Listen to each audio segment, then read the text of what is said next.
Our family has now arrived in France. This has been an eventful transition, to say the least. It seems that God is always gracious to provide an adventure for us no matter where we go. In order to receive French visas, we needed to travel to Vienna, Austria. This was the nearest French office to Ljubljana that would provide visa services.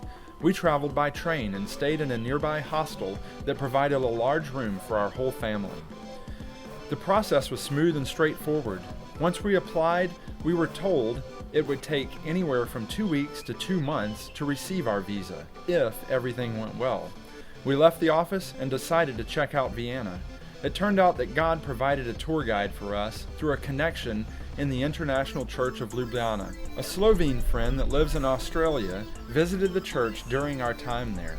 Her daughter sang on the worship team with us for a few weeks, and we have stayed in touch ever since. This lady also lived in Vienna for a time and had a friend there. She contacted her friend Jan in Vienna, and Jan offered to show us the city. We spent all day with Jan checking out the sights and learning about the history of the city. I really didn't know that much about the city other than Falco was from there, made famous for Rock Me Amadeus in the 80s. Jan offered to show us where he was buried. Little did I know that many other famous composers were also buried in the same cemetery: Beethoven, Brahms, Strauss, Schubert, and others. There's a memorial for Mozart also, but the original grave is in St. Mark's Cemetery. We ended the day with prayer and dessert at McDonald's. We traveled back to Ljubljana and prepared for our move, expecting it to be a few weeks to a few months. We were very surprised when we received news only 1 day after returning to Ljubljana that our visas were approved and ready for pickup. My German friend Samuel graciously offered to drive me back to get the visas, as only one person needed to go receive them. As we began preparing for the move, the whole world started shifting gears as the coronavirus changed what once was normal life. We found a van company willing to send us with a driver, and they recommended that we leave as soon as possible.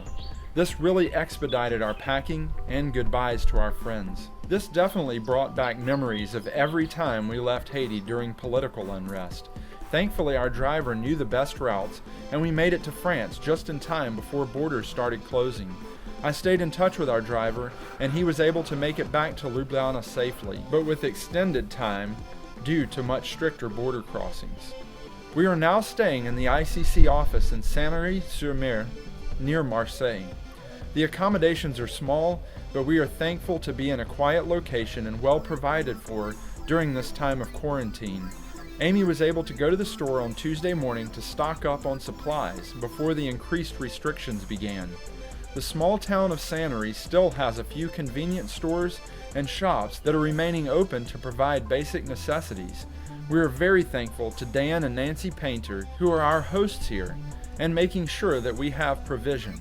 Nancy has been cooking every day and sending food our way. I'm certain that God is doing something through this global event to bring glory to His name. It is easy to focus on what's missing from normal routines. I want to encourage everyone that is hearing this message to think about the gifts of God, even in the midst of this time of crisis. Every moment that you begin to experience something joyful, take a moment to express the joy and give thanks to God. Philippians 4:5-8.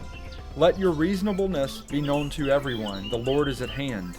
Do not be anxious about anything, but in everything, by prayer and supplication, with thanksgiving, let your requests be made known to God.